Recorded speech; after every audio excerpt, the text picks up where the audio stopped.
Ok, Lucas, então vamos lá. Tudo bem, gente? Boa noite. Meu nome é Lucas. Quem não me conhece, eu sou fellow de Cornell, lente de contato refrativa da Santa Casa. Hoje a gente vai falar um pouquinho sobre lentes fásicas, né, como uma alternativa para as altas ametropias. É, Lembrando que a gente tem diversas lentes fásicas, né, e cada uma merecia uma aula só dela, devido à complexidade. A gente vai falar um pouquinho de cada e tentar focar um pouquinho nas que estão mais disponíveis aqui no Brasil, né, gente? É, mas por que falar de lente fáscica, né? Se a gente já tem a cirurgia refrativa corneana, que a gente sabe que é segura, a gente já faz há muito tempo, ela é efetiva, tem um baixo índice de complicações. Então, a lente fáscica é importante justamente porque, mesmo tudo isso que eu falei aqui da refrativa no plano corneano ser verdade, a gente sabe que ela tem umas limitações, ela não é uma cirurgia perfeita, né? Então, ela leva em consideração a espessura corneana, curvatura, é, algumas contraindicações como ectasias corneanas, olhos secos, altas ametropias que a gente não consegue corrigir totalmente no plano corneano, que inviabilizam essa cirurgia. E é aí que entra a importância da lente fáscica, da gente ter no nosso arsenal terapêutico, que pode ser uma opção, uma alternativa para alguns desses casos, correto? Então, ela tem essa vantagem de ser um procedimento estável, reversível, preserva o tecido corneano, não gera olho seco, dentre outros, tá certo? É, no geral, a gente tem três tipos, a gente vai falar um pouquinho de cada, que são as lentes de suporte angular, as lentes de suporte iriano e as lentes de câmara posterior, cada uma com suas especificidades. A gente tem um desenho esquemático de cada um, então aqui do nosso lado esquerdo a gente tem as lentes de suporte angular, aqui no meio de suporte iriano e do lado direito a de câmara posterior, tá certo? Os critérios de inclusão e exclusão dos três tipos são basicamente os mesmos, tá bom? Então, de inclusão, o paciente tem que ter mais de 21 anos, ter uma estabilidade refracional, uma contagem endotelial normal, íris e pupila, íris sem anomalias, né? Pupila sem anomalia também, uma pupila mesópica menor do que 5 a 6 milímetros, uma profundidade de câmara anterior adequada, para diminuir o risco de complicações, e coloquei aqui destacado uma meteopia não corrigida, não sendo possível ser corrigida por Excimer Laser, porque tem pessoas que falam que não concordam com isso, né? Mas, de forma geral, seriam para casos de exceções, certo? E os critérios de exclusão, a gente teria algum olho com alguma patologia em atividade, paciente com alguma uveíte crônica recorrente, já com alguma opacidade cristaliniana significativa, tá com um glaucoma, uma degeneração macular, alguma anormalidade retiniana prévia, alguma doença sistêmica também podem ser algumas contraindicações, e pacientes já submetidos a alguma cirurgia corneana ou alguma outra cirurgia intraocular, tem que ser avaliado caso a caso, tá certo? Então, vai depender do quadro do paciente, mas não é uma contraindicação absoluta. O pré-operatório dessa cirurgia é muito importante, então a gente tem que fazer uma série de exames detalhados para a gente saber que está indicando certo, para diminuir os índices de complicações, então a gente tem que ter uma boa cuidado de usar sem correção e com correção, ter refração estática e dinâmica do paciente, fazer a biomicroscopia, antonometria basal, uma ceratometria, topografia, microscopia especular, com uma contagem endotelial pelo menos de 2.000 células, mas isso vai variar de acordo com cada paciente, a idade dele, né? Então, não é um número redondo assim, não. Uma profundidade de câmara anterior pelo menos de 2,8 milímetros, diâmetro pupilar adequado, e sempre é importante fazer um mapeamento de retina previamente também. Então, beleza. Vamos falar um pouquinho agora dos tipos de lentes, tá? Começando pela de suporte angular. Vou citar três modelos. A de Kelman, que é uma lente que tinha áptica de PMMA e uma óptica de silicone. Fazer duas incisões, 2,5 milímetros, precisava de uma iridotomia, e ela corrige a metropia de -8 a -20 dioptrias. A Acrisof, que é uma lente de peça única de acrílico, ela é injetada com um injetor próprio, por meio de uma incisão de 3 milímetros, junto com um viscoelástico. Alguns autores defendem que a iridotomia poderia ser relativa, então isso vai variar de cirurgião para cirurgião, e ela conseguia corrigir graus de -6 a -16,5. E a Vivarte, que é uma lente de peça única, também de acrílico hidrofílico, tinha os ápticos rígidos em forma de Y com uma óptica dobrável. Aqui tem uma foto de exemplo da Vivarte, daqui a pouco eu vou voltar nessa foto, mas só para falar um pouquinho dos resultados dessa lente, os estudos mostravam ser uma lente com uma boa preditibilidade, eficaz, segura, podia ter uma tendência aí por correção, sempre ficava com esse medo de que poderia gerar alguma inflamação crônica, alguma dispersão de pigmento, levar a algum glaucoma, alguma outra complicação. O risco dessa lente girar no olho do paciente ou causar uma retração pupilar, e principalmente, né, a maior preocupação de todas essas lentes de perda endotelial, tá certo? Agora eu vou voltar nessa foto aqui, por exemplo da Vivarte. Aqui na foto A a gente consegue ver a lente bicentralizada, sem nenhuma alteração. Na foto B a gente consegue ver a lente na gonioscopia, lá no, posicionado aqui no ângulo. Mas aqui a gente já começa a ver as complicações. Na foto D, a gente tem um descentramento dessa lente, que vai causar um prejuízo na acuidade visual do paciente, vai gerar uma inflamação, pode gerar um glaucoma, e tem uma descompensação endotelial, como aqui na foto E. É, Isso vai gerar problema para o paciente. Isso pode levar ele a precisar de um transplante, fazer um explante dessa lídio. Então, é uma lente que hoje eu não vejo muito ser usada. Tem muita gente que já considera um pouco obsoleta por causa desses riscos e por a gente já ter algumas opções melhores. Tudo bem?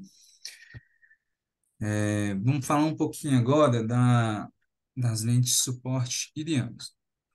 A vantagem dela é que elas, por serem fixas na íris, a gente consegue centralizar elas do nosso jeito. Então, a gente consegue sempre colocar bem no centro da pupila, para ela ficar bem centralizada, gerar um melhor resultado. E as mais disponíveis, as mais usadas aqui no Brasil, são a Artisan e a Artiflex. Qual que é a diferença? A Artisan, ela é uma lente de peça única, de PMMA. Então, para ela ser inserida, a gente precisa de uma incisão grande, 5,2 a 6,2 milímetros. Já a Artiflex, como ela é uma lente de três peças, ela é dobrável. Então, a vantagem é que a gente precisa de uma incisão bem menor, bem menos traumática para o paciente. Passar um vídeo aqui, só para a gente exemplificar a técnica cirúrgica. Então, a gente faz Pode ser feito, né, com anestesia tópica ou bloqueio, mas sedação, isso vai depender da experiência do cirurgião. A gente faz as incisões acessórias, coloca um visco para proteger as estruturas, faz a incisão principal. Esse é um exemplo da Artiflex, então ela tem esse ganchinho para injetar, que a gente faz o encaixe, empurra ela lá, ela dobra, entra fácil. Faz o posicionamento da lente, né, que o cirurgião girando ela para chegar até na posição adequada para ele.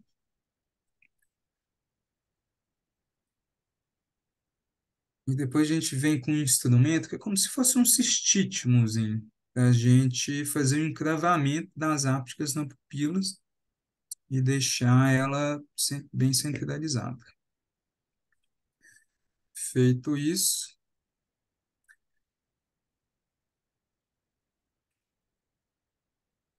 Ele dá uma pinçada na íris ali, encrava ela, faz uma idotomia profilática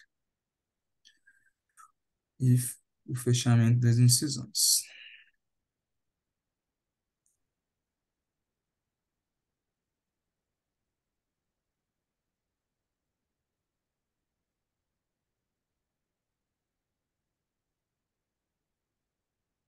Lembrar sempre né, de retirar o visco usado para diminuir a chance de glaucoma. Hidrata as incisões, sem nenhum segredo. E é basicamente isso a técnica. É, aqui está uma foto exemplificando. Então, aqui do lado esquerdo, a gente tem uma foto da artesã, num caso pós-transplante, e do lado direito, uma foto da Artiflex, um olho sem cirurgias prévias. E o que os estudos falam, né, sobre essas lentes? Também falam que elas são eficazes, são seguras, pode gerar, né, sempre tem o risco de ter alguma inflamação, alguma dispersão de pigmentos, porém menos que as de suporte angular, pode gerar algum quadro de glare, e as principais, o maior medo, assim, a preocupação que a gente tem ainda é a questão da perda endotelial e da catarata, né? Só que o pessoal viu que tanto a perda endotelial como a catarata geralmente fica mais restrita a algum trauma cirúrgico no intraoperatório, e não só por a lente já estar lá no olho do paciente. Então, isso gera ela um pouco mais segura do que a de suporte angular. Esse estudo aqui de baixo, interessante que ele comparou a Artiflex com implantes artificiais com o PRK em pacientes automíopes. E foi visto que, em questão de quantidade de visão, isso não teve diferença, tudo bem? Mas na qualidade de visão, a Artiflex ganhou, foi um pouquinho mais superior. Então, é algo a ser se pensado na hora de explicar para o paciente, a gente fazer a melhor decisão para escolher o melhor procedimento para o paciente. E agora, falando um pouco das lentes posteriores, vou citar três exemplos aqui. PRL, que é uma lente silicone hidrofóbico. Segundo os fabricantes, ela fica flutuando no humor aquoso, na câmara posterior, não causando risco de catarata. A ICL, que é uma lente de acrílico hidrofílico associado com um colágeno porcino, que os fabricantes dizem que isso minimiza a incidência de catarata. É uma lente de peça única, corrige de -3 a -23 de miopia, e +3 a +21 de hipermetropia e 1 a 6 de astigmatismo. E a iCril, que é uma lente de acrílico hidrofílico que corrige de -10 a +30 dioptrias. As que tem mais disponíveis aqui no Brasil, que a gente vê mais sendo usados, é a ICL e a iCril. Vou pôr um vídeo aqui também da técnica para a gente ver.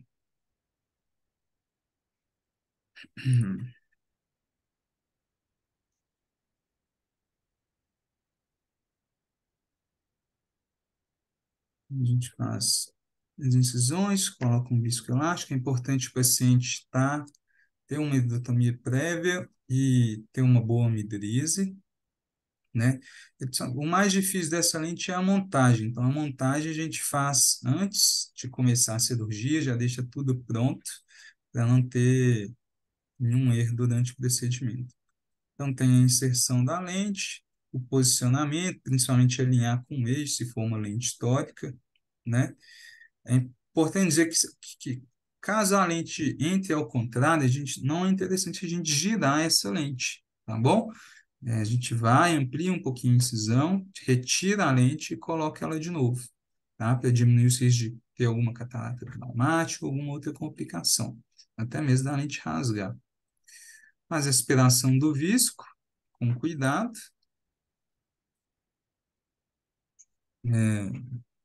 Se necessário, pode usar algum miótico também, para a lente ficar mais firme. e depois a gente faz o fechamento das incisões, ou hidratação, conforme for necessário.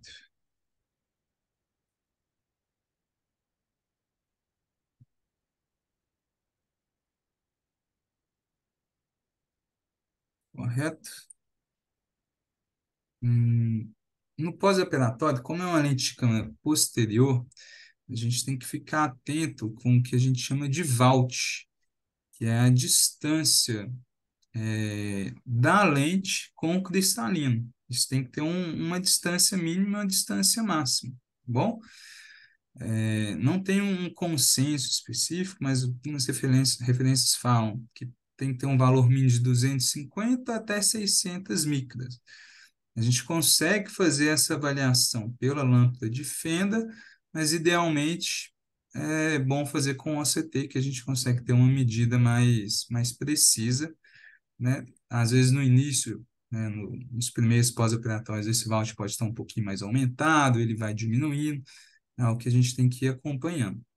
E é importante nessa cirurgia observar o paciente logo no mesmo dia, nas primeiras 2 às 4 horas, é bom a gente reavaliar devido ao risco de aumento de pio súbito, tá certo? Então, às vezes, tem gente que até já deixa um Diamox, meio que profilático, assim, para evitar, mas é sempre bom a gente estar avaliando esses pacientes. E os estudos também mostram que elas têm bons resultados, é um procedimento seguro, aquele mesmo risco de sempre ter alguma dispersão de pigmento, que pode acumular na camada posterior, gerar um glaucoma, ou gerar alguma catarata. Alguns estudos mostraram que mesmo quando gera uma catarata, geralmente uma cortical anterior que não prejudica tanto a visão. E esse estudo aqui de baixo, ele fez um comparativo entre a iCrio e a ICL. E acabou que os resultados foram muito semelhantes, tanto para a acuidade visual sem correção, correção equivalente esférico, astigmatismo residual. Então, entre essas duas,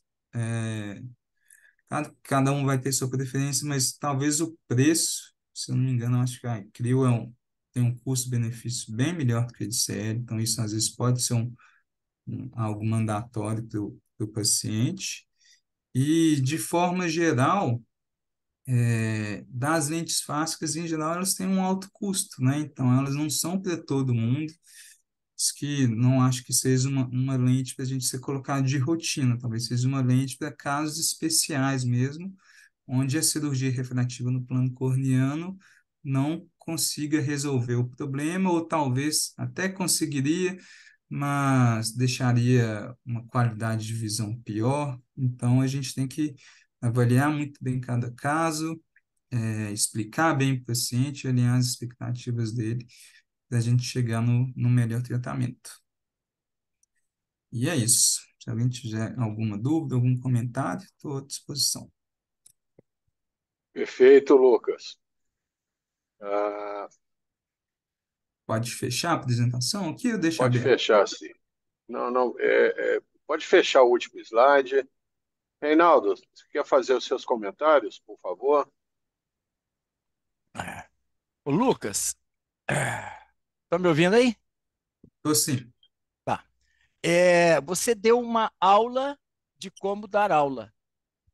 Você foi objetivo, você deu um recado, ficou, se ateve ao propósito da aula, ao tema da aula, e você realmente falou tudo que era necessário. Excelente, sua aula foi impecável, tá? Boa didática, falou pausado, não falou engolindo as palavras, foi muito boa a sua aula, tá? Ainda bem que essa aula foi gravada. Obrigado. Realmente, lente fácil, gente, é uma ferramenta muito pouco utilizada pela sua importância. E a causa realmente é a dificuldade de um paciente arcar com o custo aí de 6, 8 mil reais cada lente, mais o custo da cirurgia. Então, realmente é um procedimento que o paciente tem que valorizá-lo, porque é um paciente é um procedimento sofisticado, né? Aparentemente, é uma cirurgia tecnicamente não é complicada, mas nós devemos lembrar que a gente faz essas cirurgias em pacientes jovens, que têm uma boa visão com lente de contato e uma complicação, como um glaucoma secundário ou uma catarata por um toque da lente ou pelo contato da lente na cápsula anterior, é um desastre. Você imagina você ter que fazer uma cirurgia de catarata num paciente jovem por causa de uma complicação. E o paciente tem que estar muito consciente desses riscos, né? Embora não sejam frequentes, esses riscos podem ter um impacto muito grande na vida do paciente, né?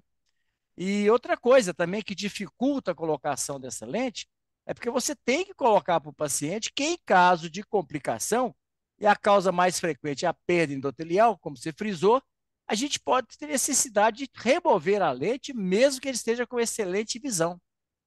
E esses pacientes têm a tendência, como tem uma visão muito boa, esses pacientes têm tendência, às vezes, de não fazer um controle periódico.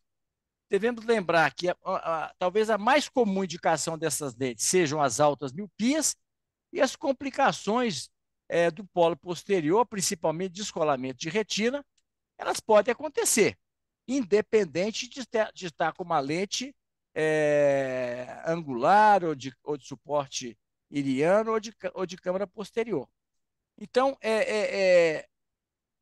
realmente a gente deve indicar mais essa lente, embora a gente sabe que o poder aquisitivo é um fator limitante, principalmente em Minas Gerais. O paulista não tem esse problema. O mineiro é perfil do mineiro, né? É aquela coisa de não querer gastar, aquela coisa, é difícil. Então, agora uma coisa interessante é que a gente fala assim, ela dá uma qualidade de visão melhor do que a cirurgia corneana.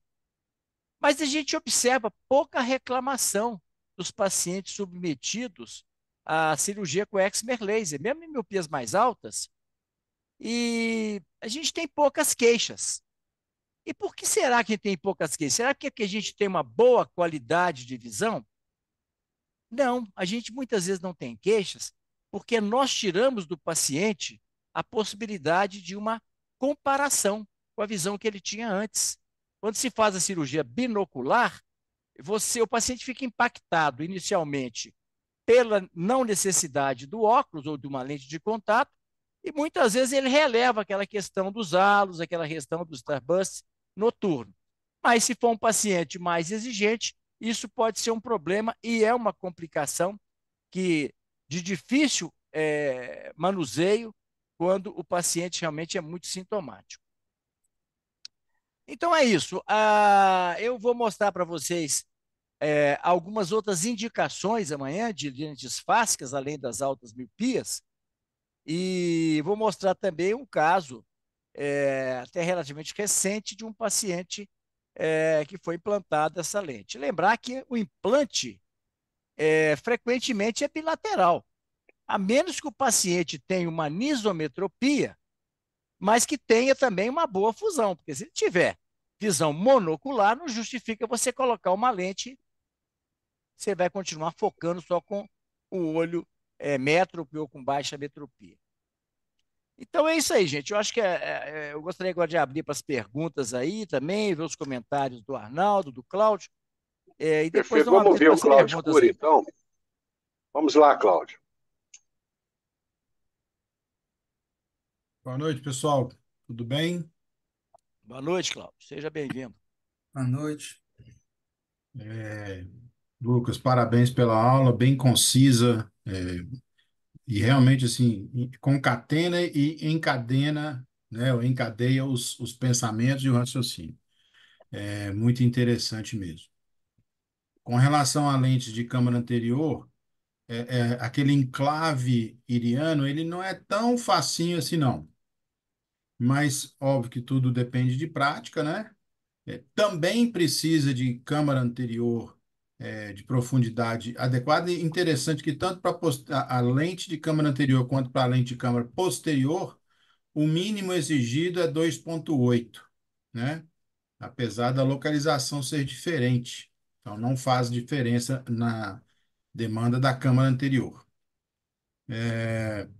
Algumas coisas, quando você passou o slide de correções, o que que corrige cada lente, de grau de tanto a tanto. É muito importante saber se nós estamos falando da córnea ou já da lente implantada, porque a lente tem um grau, ela vai até a ICL, que eu tinha costume, que eu fui treinador da ICL durante um tempo, e ela corrige de menos 6 até menos 18 de grau de miopia. A lente em si, ela tem 21, é uma coisa assim, tá? Então tem uma pequena diferença nesse sentido que a gente tem que ficar atento. A positiva eu acho que corrige um pouco menos do que aquilo e ela é mais difícil de você conseguir o paciente, porque geralmente eles têm câmaras mais rasas, né? A lente é mais grossa, então ela é um Aí pouco criou até mais mais difícil, 10, Cláudio. é mais 10, né? É. E ela é mais difícil de dar certo por conta dessa característica dela. Ela tem uma geometria diferente da lente negativa, bem diferente. Hoje em dia, as lentes, elas têm tórica também, né? Tem uma até 6, se não me 4 ou 6, se não me falha a memória. E elas têm hoje em dia um orifício central que antigamente a gente tinha que fazer a iridotomia. Hoje não precisa. É o tal do aquaporte, que permite, então, a movimentação do humor aquoso da câmara posterior para a anterior, né? Então, isso minimiza questões de dispersão pigmentar, de glaucoma, de perda endotelial. Então, isso é muito interessante. Outra coisa, ela é realmente fácil de implantar. A técnica, se você seguir a técnica que o fabricante preconiza, é bastante segura, mas como sempre o cirurgião latino-americano, ele tem uma tendência de desviar do caminho. Então você tem que fazer duas paracenteses, uma incisão principal, é temporal a incisão principal. Você tem que manusear aquelas alcinhas, as ápticas, para colocá-las no sulco sem encostar na parte central. Aí você vê o cirurgião entrando com a cânula de metil pela incisão principal e indo lá do outro lado distal para poder colocar a áptica no sulco. Aí começa a tocar no cristalino e depois a lente é ruim porque deu catarata. Então, com relação às cataratas, é o problema mais comum muitas vezes pela escolha equivocada da lente. E vou falar aqui porque não é necessariamente um erro do médico, mas é uma dificuldade do método de escolha e de medição, porque você tem que saber quanto é que mede o branco a branco, mas você não quer o branco a branco. A lente vai apoiar no sulco, certo? Então você quer saber de sulco a sulco quanto é que é, para poder escolher uma lente que vá passar por cima do cristalino sem tocá-lo. E é sem. Então você tem essas medições que vão fazer inferências. Então eu vejo um branco a branco, mas eu não estou vendo o sulco a sulco. Um UBM talvez pudesse medir isso, mas o fabricante não dá o padrão ouro para o UBM. E tem uma calculadora, você tem que colocar na calculadora os dados. Então você vai colocar branco a branco, ok? Estimando quanto é que é o sulco a sulco, ângulo a ângulo, tudo isso para poder tentar minimizar o problema. Se você colocar uma lente muito grande, né? Eles têm 4 tamanhos de lente, muito grande. Lá no sulco, ela vai ficar muito alta. Ela empurra a íris, ela obstrui a íris e aí sim você tem a questão do glaucoma, né? Você fecha o ângulo. Se você colocar uma lente muito curta, ela vai tocar no cristalino e gerar a catarata. Então, existe uma dificuldade no método de medição para implantar a lente, para você colocar na calculadora e eles te darem um resultado. O Zaldívar, agora lá na Argentina, diz ter um novo método que melhora muito a incidência de complicações no quesito tamanho da lente. Outra coisa que vocês têm que levar em consideração, por ser geralmente pacientes jovens, e quando você faz um OCT ou um UBM, você vê o cristalino, ele pode ser um cristalino mais avançado anteriormente ou menos. Isso é chamado de lens rise, né? É a altura da lente em relação à íris. Uma lente, um cristalino com lens rise mais alto, com o passar dos anos, ele vai encostar na lente mais rápido. O cristalino, após os 40, aí, alguém se tivesse dado certinho, ele cresce 10 micra por ano. Então, você tem que levar um pouco isso em consideração, que em um dia ele pode estar encostando nessa lente, ok? Hoje, como a gente tem também a autorização do Conselho de Medicina para a gente poder fazer a faco refrativa, né, no cristalino transparente, minimiza um pouco a nossa responsabilidade sobre isso. Então, fica mais palatável essa possibilidade de catarata. Outra coisa, a qualidade de visão medida, né, igual o doutor Reinaldo falou, não se percebe. Então, se você, um míope, se ele tira o óculos, ele tem uma visão muito ruim. Um míope com um PRK ou com uma lente fásica, sem óculos, vai ficar maravilhado com aquilo. Beleza. Agora, um dos motivos de ter a visão melhor é porque, como a lente está em câmara posterior, ela amplia a visão, ela está mais perto do ponto nodal. Então, por isso, a visão é melhor nesses casos de lente fásica, tá? E eu acho que é basicamente isso. É muito interessante essas lentes, né? A, a artesã pode ser implantada inclusive em pacientes afásicos, o que é uma funcionalidade muito interessante, né? Que a gente não pode esquecer. Agora, realmente é difícil da gente fazer esse implante pelo custo. Tem um médico na Antuérpia, que ele é um cirurgião refrativo, e que ele mudou de cirurgia a laser. As cirurgias refrativas dele hoje são basicamente por lente de câmara posterior. Ele dá preferência a ICL, ao invés de laser. Então, é um caso atípico, mas né, por isso que está dentro do curso de cirurgia refrativa. Ele é um procedimento refrativo. Muito interessante. É isso. Perfeito, Boas Cláudio. considerações, Cláudio. Excelente.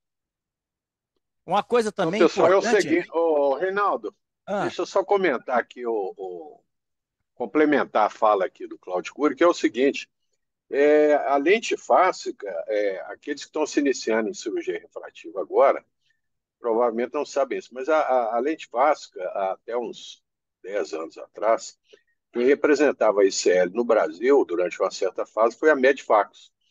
E por uma coincidência muito grande, os primeiros casos de ICL que eu implantei, o Cláudio Cury, na época, ele ainda não era oftalmologista, mas ele era consultor da Medfax nessa área de ICL. Então, as primeiras duas lentes que nós implantamos lá, ICL, da unidade de cirurgia refrativa, as cirurgias foram realizadas lá no Ocular Laser, o Cláudio Cury estava nos ajudando lá, nos assessorando, inclusive nos ajudando no sentido de ajudar a colocar, inserir a lente dentro do injetor. Não sei se ele se lembra disso. Vocês correram um O, risco, hein, doutor Arnaldo? Porque é, na, na era época, um cirurgião geral orientando o não, mas oftalmologista. você fazia a sua tarefa lá, a sua função com bastante habilidade e dava muita segurança para a gente quando a gente se iniciou aí nas ICLs. Legal. Lamentavelmente, a Medifacos perdeu a licença da venda da ICL no Brasil. Para nós era ótimo. Quando a Medifacos representava a ICL, a logística era excelente, a gente conseguia uma condição de preço muito boa, mas infelizmente esses grandes fabricantes de lente, eventualmente eles mudam o distribuidor e foi o que aconteceu. A Medifacos atualmente não é mais, lamentavelmente. Mas eu quero cumprimentar o Cláudio, porque ele realmente nos ajudava bastante lá e entrava e a parte que lhe cabia, ele fazia com bastante expertise. Como o Reinaldo já comentou, lente fáscica, pessoal, é uma situação de exceção. No plano refrativo corneano, a gente consegue corrigir miopia até 8, 9 dioptrias, hipermetropia até 6 dioptrias. Então, realmente, a nossa primeira opção, até por uma questão de custo para o paciente e facilidade, a cirurgia refrativa do plano corneano, seja o PRK, seja o LASIK, ele funciona em casos convencionais. Uma coisa que não foi comentada aí, que eu acho que é muito importante, é com relação ao perfil do candidato à lente fáscica. A lente fáscica realmente ela tem um nicho de mercado pequeno, pelo seguinte: primeiro que é uma lente cara, como já foi comentado anteriormente. Então, o paciente ele tem que ter ciência do fato que ele vai gastar aí uns 15 mil reais aí para monocular. Então, isso já restringe bastante os candidatos à cirurgia. Segundo, ele tem que ter alguma contraindicação para cirurgia refrativa no plano corneano, ou seja, é aquele paciente que, por algum motivo, ou ele tem ceratocone e já foi implantado um anel, e o componente de aberração astigmático já foi corrigido, ele ainda tem um erro refracional esférico muito grande, então o nicho de mercado é pequeno. Eu vejo a melhor opção para a lente fáscica justamente esse paciente portador de cone que já tem um anel implantado e precisa corrigir lá a sua metropia esférica. Outra coisa também que não foi comentado, que eu acho muito importante, é o perfil psicológico do paciente. É um paciente que ele tem que estar consciente que é uma cirurgia de riscos e, eventualmente, complicações que podem ser graves. Ou seja, eventualmente pode ter um toque no cápsula anterior do cristalino durante a inserção da lente, induzir uma catarata.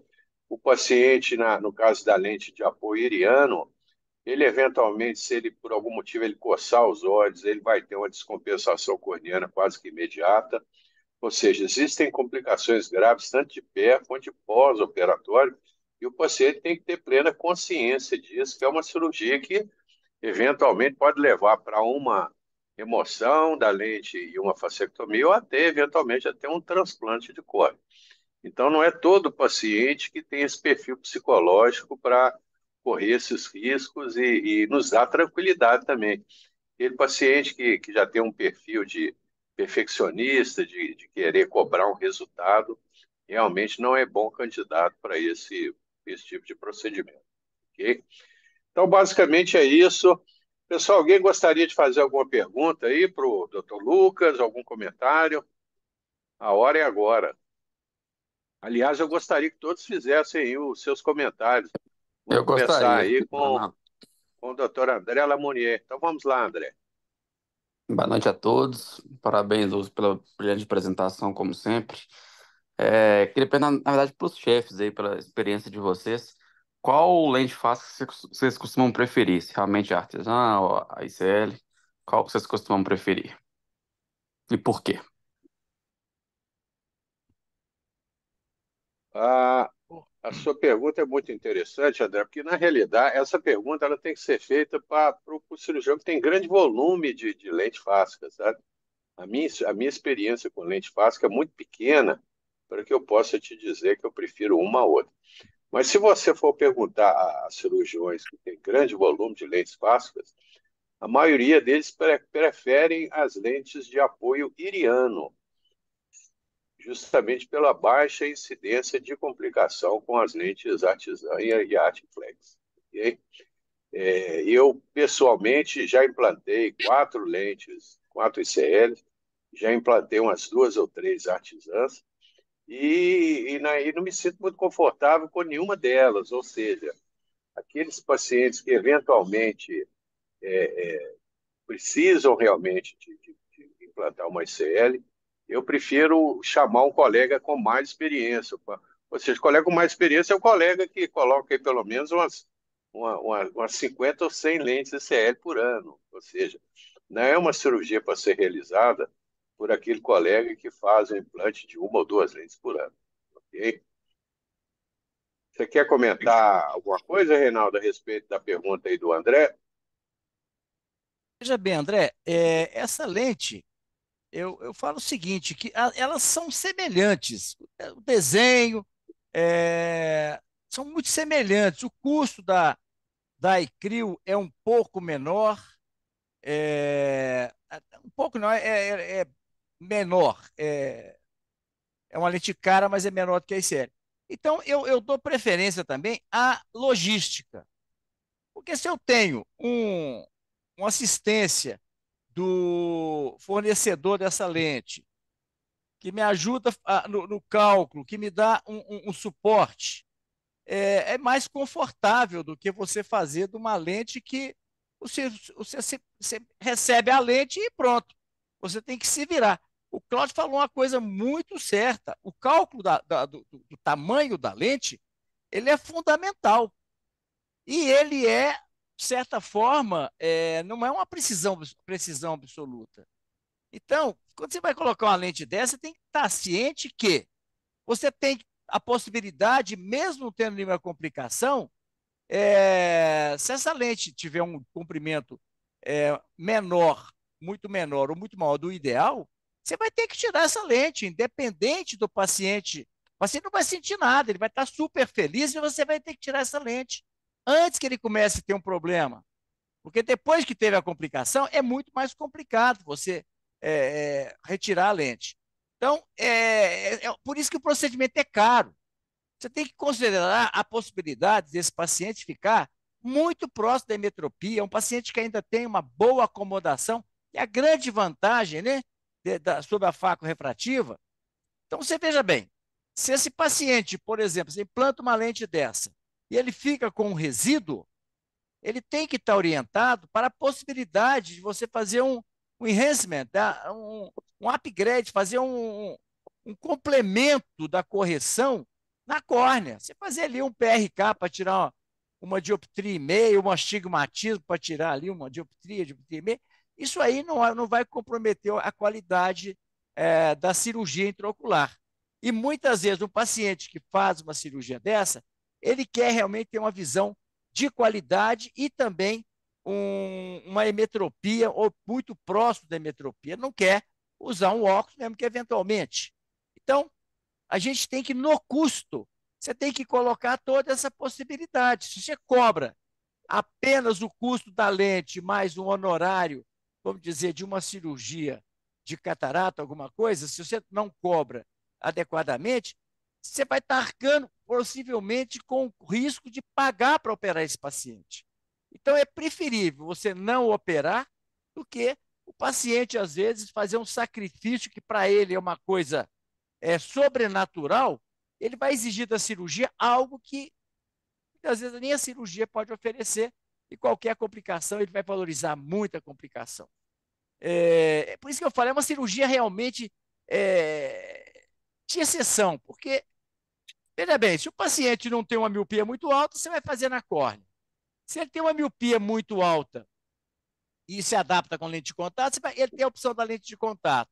Se é um paciente mais de idade, que já está com mais de 55 anos, você já tem a alternativa da faco refrativa. Então, a ICL, ela vem assim, ela tem uma concorrência muito grande. Então, o nicho de mercado para colocar essa lente é muito pequeno. Eu não acredito que exista, pelo menos no Brasil, alguém que coloque 50 lentes dessa por ano. Não existe isso. Não é uma cirurgia de volume. Igual o Claudio falou. O Walter Nozé, em São Paulo, ele Ah, põe talvez 100. O Walter ele tem uma ah, experiência enorme com lente não, fácil. sim, mas, Ele Arnaldo, põe muito. eu acho E, que e ele, ele já colocou muito. Atualmente, eu acho que não. Eu acho que atualmente, com a faco-refrativa tirou muito mercado da lente fásica, sabe? Porque antes a faca refrativa não era uma cirurgia tão realizada. Hoje ela é realizada com uma frequência espantosa. Hoje o paciente aí 40, 42 anos, catarata inicial, já tem uma catarata, vamos tirar para corrigir grau. Quer dizer, todo mundo hoje, quando vai procurar um cirurgião, todo mundo passou a ter catarata. Quer dizer, qualquer opacidade insignificante que não traz qualquer complicação já é considerado uma catarata exatamente por você fazer a faco refrativa. Então, eu acho que a faco Exato. refrativa veio competir ainda mais com a lente fácil. Então, por Sem isso dúvida. que eu acho que não existe Reinaldo, tanto volume mais. Oi? na realidade, a faco-refrativa, ela é um procedimento muito mais amigável para o cirurgião do que realmente lente fásica. Com A certeza. faco-refrativa tem tudo para dar certo. E lente fásica tem tudo para, eventualmente, ter alguma complicação realmente irreversível. Então, nós temos que lembrar o seguinte: existem alguns colegas que são consultores da Virgem ICL, tipo o Zaldiva, lá em Mendoza, e o Walter Nozé. Então, esses colegas que são consultores do fabricante, eles têm um volume muito grande porque são referência disso. Na Argentina, todo mundo que precisa colocar uma lente fásica vai lá para o Zaldiva. E aqui em São Paulo, todo mundo manda para o Walter Nozé. Por isso que eles têm uma experiência muito grande. Mas eu realmente concordo com você que com a faco refrativa, qualquer cirurgião de juízo prefere fazer a faco refrativa do que se aventurar numa ICL. E sem contar que você tem que estar, um paciente que você coloca uma lente fásica, esse paciente, você tem que deixar claro para ele que ele tem que ir regularmente o resto da vida fazer controle. Ou com você, ou com outro oftalmologista. Porque ele pode ter complicações de longo prazo. O Cláudio deixou claro aí essa questão do crescimento do cristalino. Às vezes você deixa um vault adequado, mas com o crescimento do cristalino você pode começar a ter toque. Se o paciente, você orienta para não tocar no olho, mas se esse paciente começa a coçar muito o olho, então é também um fator de complicação, principalmente para lentes de câmara anterior, das lentes de fixação iriana. Então, as lentes para hipermetropia, essas são mais críticas ainda. Eu acho que é uma grande indicação para a faca refrativa, mas é um desafio ainda maior. Então, embora tenha mais indicação para hipermetropia do que para miopia, porque com miopia você consegue corrigir 6, 7, 8 dioptrias. Na hipermetropia, não. O problema na hipermetropia é realmente o desenho da lente. É uma lente biconvexa, uma lente que tem tudo para ter toque. Então, é limitante também. Embora seja muito melhor você fazer uma faco ou fazer um implante de uma lente fáscica num alto hipermétrope do que você fazer uma lente, do que você fazer uma cirurgia corneana. Certo? Então não há nem dúvida. E o hipermétrope tem essa questão também. A câmara anterior, frequentemente, ela é mais rasa. Então é também um fator limitante para colocar ali. Eu falo que você falou, Arnaldo. Essa lente tem muito sinão e poucos dados, vamos dizer, você tem poucos coisas favoráveis e muitas coisas desfavoráveis. Então não é por outro motivo que essa lente é tão pouco Não utilizada. decolou. Não é só o uma custo, coisa que me né?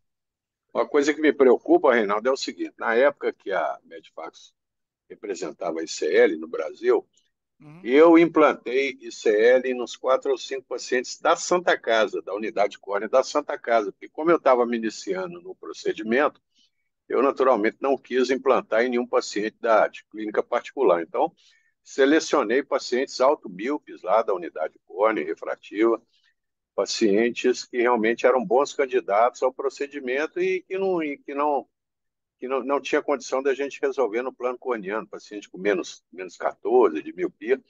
E só para você ter uma ideia, esses 4 pacientes que eu operei, eu não tenho, eles Sumiram, né? simplesmente sumiram.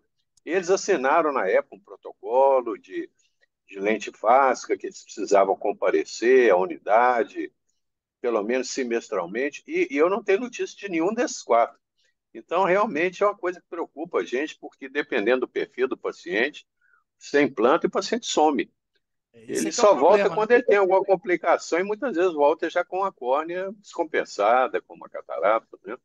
Então é um outro sinal para essa cirurgia. Com certeza. André,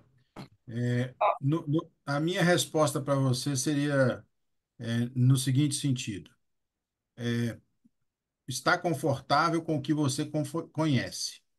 No meu caso, o que eu conheço é a ICL, né? Acompanhei muitos e muitos casos e é uma lente que eu acho a mais interessante, é a que eu colocaria. Até porque a complicação mais frequente disparada é a catarata e eu sou cirurgião de catarata. Então, isso para mim não é um problema. Inclusive, o ano passado a gente tirou uma porque estava com a cataratinha capsular anterior. É muito tranquilo. Então, essa seria a minha opção. É uma lente que ela tem um material muito macio, muito flexível. Se você não dilatar um paciente que tem essa lente, você não percebe que tem essa lente, o paciente tem uma ICL. É, e Hoje consegue para do iPort, né? hoje conseguiria por causa do iPort, verdade. Então, essa seria a minha opção por saber o manejo da lente. Ponto. Não é porque ela é melhor do que a de fixação iriana. Estou pensando num paciente jovem que ainda acomoda, não é o da faco refrativa, que não acomoda mais do que acomoda pouco. Então, é uma coisa diferente, tá? Então, eu preferiria a posterior. Beleza, obrigado.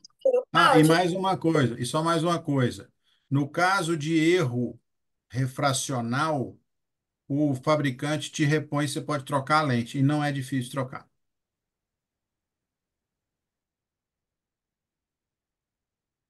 Doutor Cláudio?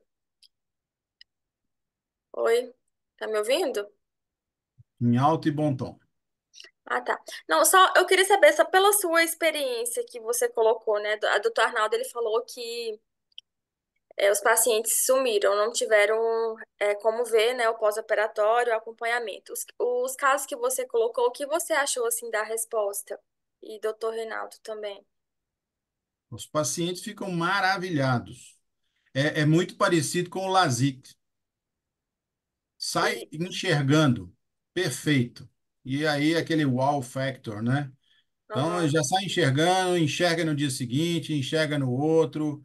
É muito bacana isso. E de clínica particular, você tem um acesso melhor e mais fácil ao paciente. Ele está sempre voltando. E a Tanto que longo quando identificou prazo? essa catarata, você já logo fala da situação e indica a cirurgia. Entendi. Quando tem a catarata, assim, é porque também explica muito, né, a possibilidade da catarata precoce. Então, ele, se tiver, assim, a maioria que... Você já teve algum que teve a catarata precoce? Você falou desse caso aí, né, que Já, você chegou a fazer. já. E, Precoce aos 57. aham, e aceitou bem, assim. Maravilhosamente bem. Continua enxergando super bem porque foi colocada uma lente adequada para a alta miopia dela. E não foi multifocal.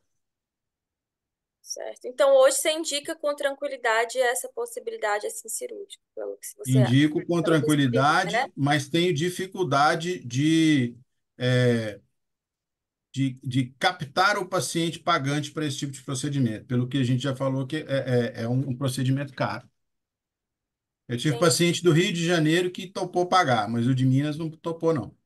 Aí, E a média infelizmente, de preço, assim... infelizmente, o paciente do Rio de Janeiro tinha câmara rasa e eu não consegui implantar, mas ele já tinha concordado com o preço dos dois olhos, tudo certinho. Tá. E a faixa de preço que você falou? Cada cirurgião vai ter o seu honorário, né? Isso aí é Mais ou particular de menos. cada um, mas a lente está em torno de 7 a 10 mil reais, vai depender se ela é tórica ou não. Certo. Não Tem era uma essa. questão também aqui, viu, que eu acho que eu gostaria de abordar, que eu acho que é uma vantagem muito grande da lente face. Chama-se superfície ocular.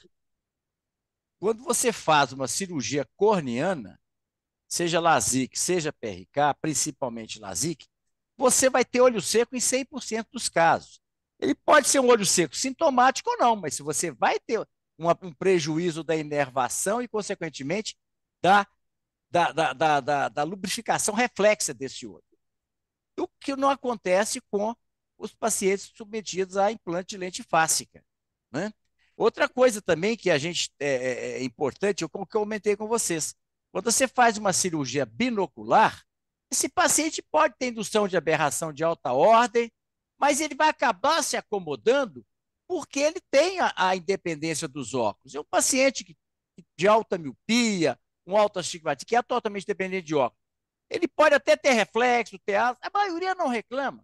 Ele acaba se adaptando.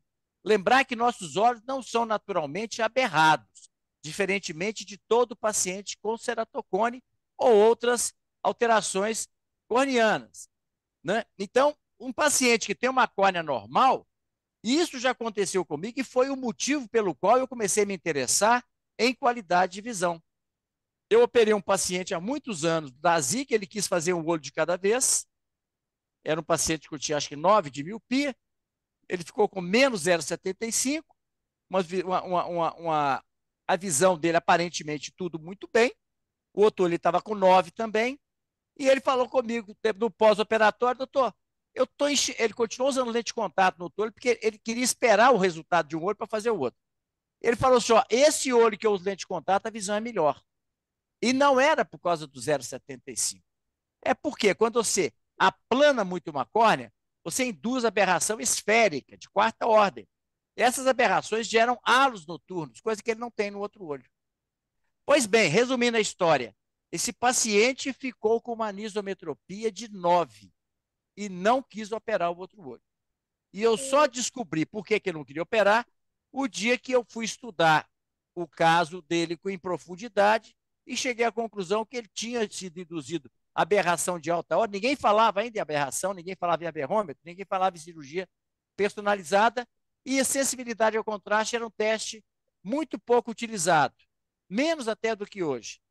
Então, eu entendi as queixas do paciente, dei razão a ele, falei com ele que realmente isso é um efeito colateral da cirurgia e que se ele operasse o outro olho, provavelmente ele não teria tanta queixa porque ele ia se habituar com aquelas aberrações.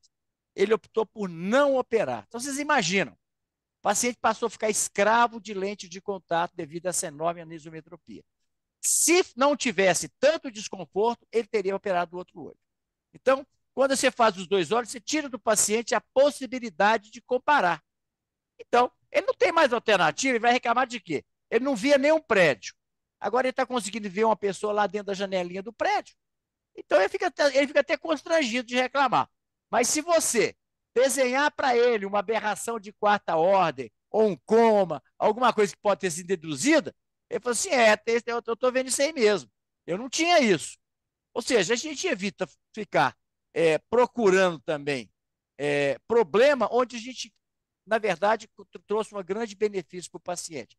Tem seus efeitos colaterais, mas o benefício, ele realmente suplanta essas pequenas limitações e por isso cada vez a gente faz menos procedimentos de altas ametropias na córnea, porque hoje a gente entende muito mais do sistema óptico do olho do que há 20, 30 anos atrás.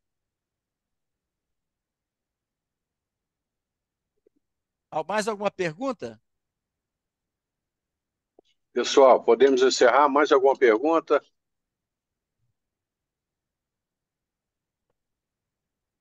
Muito bem. Então é isso. Falou, gente. Então Então, amanhã amanhã, nós vamos falar de 19h30. lente fáscica novamente. Boa noite, Perfeito, gente. Reinaldo. Falou, gente. Ó, até amanhã, então. Ô, Cláudio, se você puder estar presente amanhã, eu gostaria, porque eu gostaria que você visse também uma cirurgia para você ver, e eu estou te pedindo para você fazer uma avaliação técnica de como foi feita a cirurgia, porque a gente sempre aprende com quem é mais experiente, ok? O paciente está bem, está satisfeito e tudo, mas será que podia ter sido feito de uma forma melhor? Esse paciente, ele é relativamente recente, esse paciente. É, inclusive, um ex-aluno meu. Muito bom, gente. Então, uma boa noite a todos. Até amanhã. Até mais, gente. Boa noite, pessoal. Parabéns, Falou, Lucas. gente.